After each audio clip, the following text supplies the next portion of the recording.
Happy Purim, everyone! Today, Tuesday, the Purim, the 14th day of Adar. So we're going to give the Tanya Shir. Let's start with Tzedakah. Gedela Tzedakah, Shemekarev Geula. And today, of course, we have 4 mitzvahs, special mitzvahs that we do on Purim. We're going to listen to the Megillah, if you didn't do it yet. And this we have to do before sunset, all the 4 mitzvahs. Listening to the Megillah reading, to give mishloach manot, gifts of food, 2 types of food, at least to one friend, one men to men and women to women, and giving, third mitzvah is giving matanos le'evyenim, money, charity to the poor people. If you don't know any poor people, you can do it through our website, and the link is in the bottom. And we're going to give it to the poor people. And the 4th mitzvah is to have a meal, a festive meal. So on Purim, we get dressed, we put a mask. One of the reasons is because it shows that there's something deeper than what we see on the surface. A mask tells us that you take off the mask, there is something very deep, and that is the holiday of Purim. It revealed the depths of the neshama of a Yid. And this is in a way connected with the Tanya that we're going to learn today. Today we're starting chapter 34 in the Tanya, where we learned in the last chapter that the Rebbe spoke about the joy of being united with Hashem. And being united with Hashem means to have the understanding and the feeling and experiencing godliness, that everything is Hashem. Nothing in the world has itself independent existence, and to feel it. And that is a gift that we have from our ancestors, this emunah. However, this is something that we can think a little bit, contemplate a little. Can we really feel it and sense it every single moment of our life? Alter Rebbe here in chapter 34 tells us that this is really brings us back to reality that we are simple human beings, and it's hard for us to get to this point. Our ancestors, the Avos, they did have it. They were like a chariot to Hashem, completely nullified to Hashem. The entire life was godliness.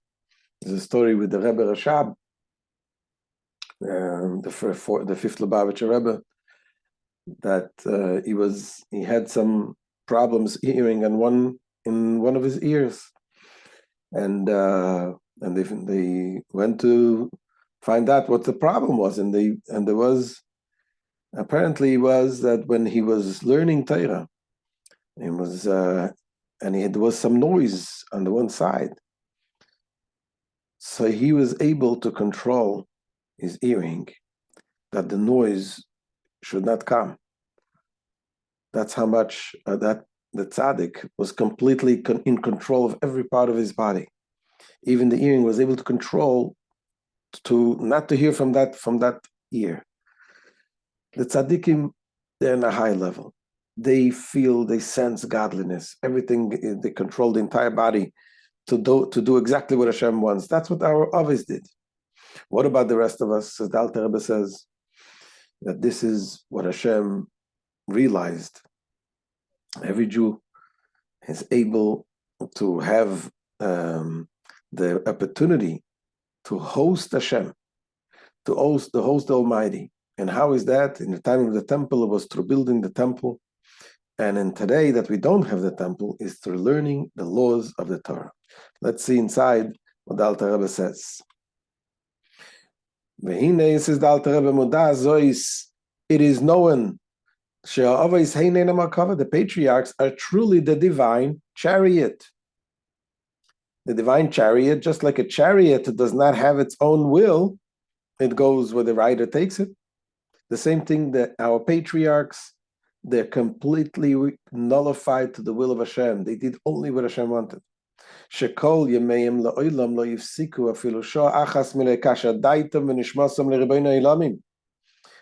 their lives, they did not cease even momentarily from binding their minds and soul to the master of the universe. That contemplation that we learned in last chapter, That is something that patriarchs had every moment of their life. With the aforementioned absolute surrender to his unity, what we learned in the last chapter. So the Alter Rebbe, the same thing also, the prophets, they were also, each one in their own level, they were nullified to God. After them came all the prophets, who similarly nullified themselves before God's unity in varying degrees, each according to the level of his soul and his understanding.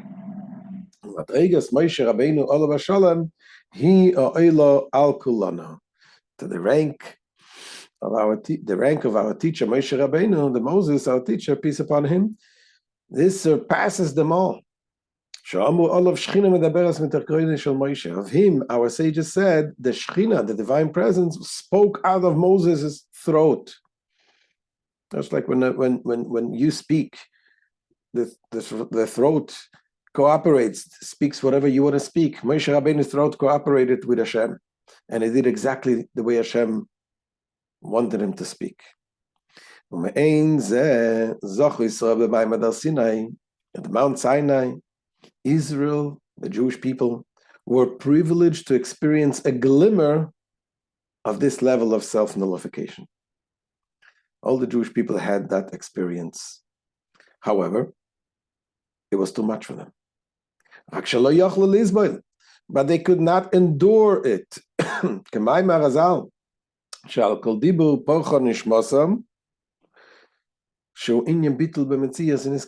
As our sages have said, at every divine utterance, their souls took flight. The first two commandments, God, the Jewish people heard directly from Hashem, but after each commandment they heard from Hashem, their soul departed. God needed to resurrect them each time. And this flight of their soul actually represents the self-nullification spoken of previously. L'chein, therefore, when Hashem gave them this opportunity to connect and to be nullified for them, but at the same time Hashem knew that they will not be able to endure this. For that reason, Hashem gave them the mitzvah of doing the temple to fulfill that part that is necessary. The part that is necessary to have Hashem connecting with us and to have Hashem dwelling in us. Being that it's not something that is possible every human being to do it constantly, that's why Hashem commanded us to build the temple.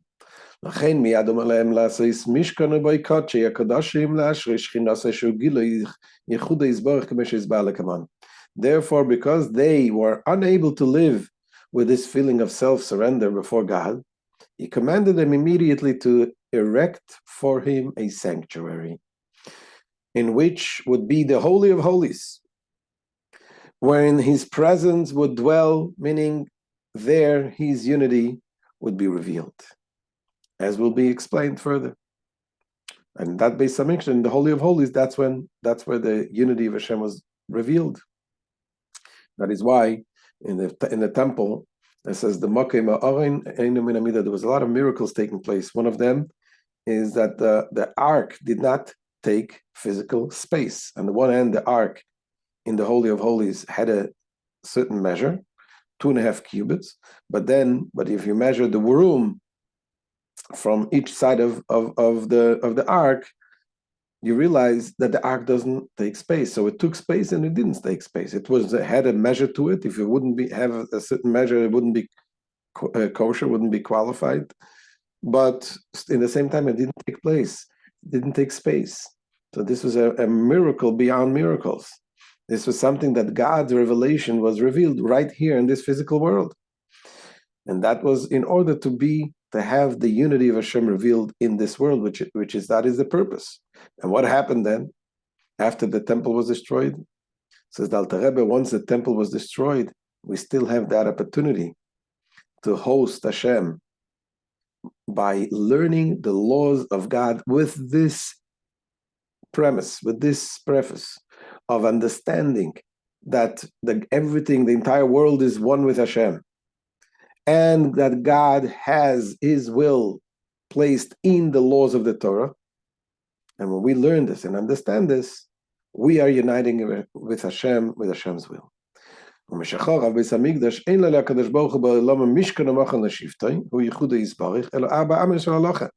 since the temple was destroyed, the 4 cubits of the halacha, meaning the study of the Jewish law, is the only sanctuary and abode which the Holy One, blessed be He, has in His world.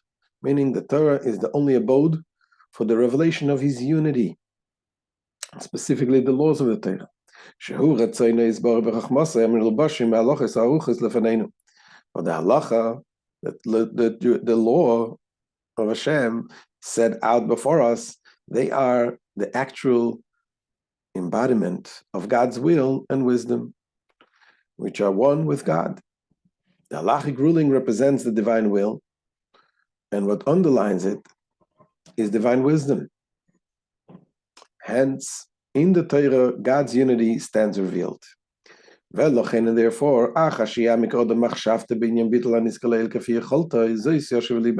therefore, says the Alter Rebbe, after one meditates deeply, according to his ability, on the subject of the above-mentioned self-nullification, let him reflect in his heart as follows. Meaning, says the Alter Rebbe, that once you have to try to meditate about what we learned in the last chapter, in chapter 33, about the oneness of Hashem, that everything is nothing in Hashem's existence. We are part of Hashem's existence.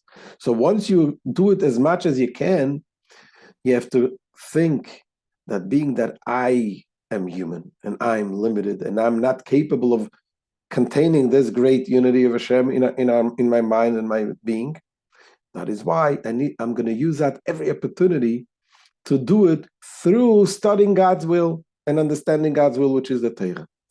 That's what Alter Rebbe says. The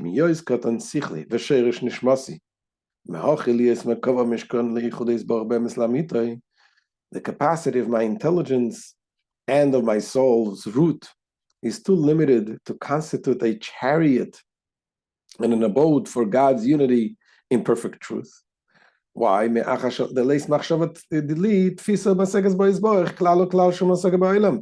my thought cannot grasp or apprehend His unity at all, with any degree of comprehension in the world.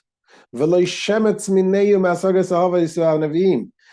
an iota, in fact, of that which was grasped by the patriarchs and the prophets. I'm not even close to them.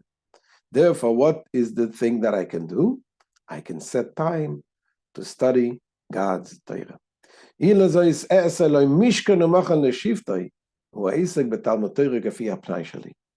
This being so, I will make him a sanctuary and an abode by studying Torah at fixed times, by day and by night, to the extent of my free time.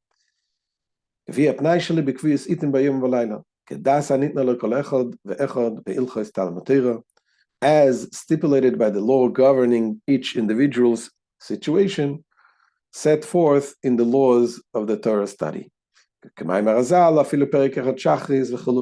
As our sages said, that even one chapter in the morning and one at night, this suffice for those who are not able to do more.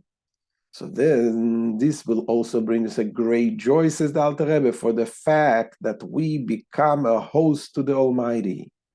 Thereby his heart shall rejoice. He shall be glad and offer joyous thanks for his fortune. In meriting to be a host to the Almighty through his Torah study, which causes him to be a sanctuary for God twice each day, according to the extent of his available time, and according to the capacity which God has granted him. So this is the beautiful lesson that we learn, to be a host for Hashem and to have that level of bittul. And we have to do whatever we can. Obviously, we're not capable to do according to our sages, but that's we get from them the core, the root of the power of the neshama, and we try to do as much as we can. I once heard something nice about what it says about Avraham Avinu, When Hashem said to Avraham didn't have any children, and God told him, come outside and look at the stars and start counting them. And he tells him that this is how your children, your descendant will be. That's how many they will be.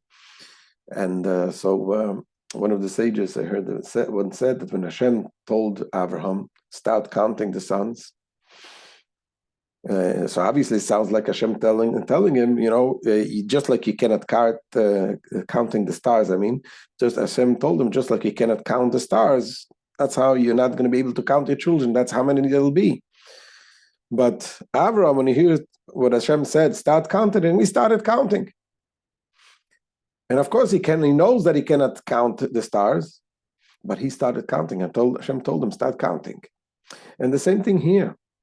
When Hashem tells us to do something that is beyond our understanding, beyond our ability, we don't say, oh, that's not for me, that's too much for me. We do whatever we can, because we shouldn't underestimate the power that we have. We do our part and Hashem does the rest. And this is the idea of Purim also, that the Purim reveals that we are putting on a mask, we're putting on a silly hat. What is this? Revealing that it's not what you see. There's something much deeper and deeper, the power that we have. We should all have a happy Purim, and we should be able to have the complete, becoming a complete host to Hashem, each and every one of us. That will lead to the coming of Mashiach. Amen. Happy Purim.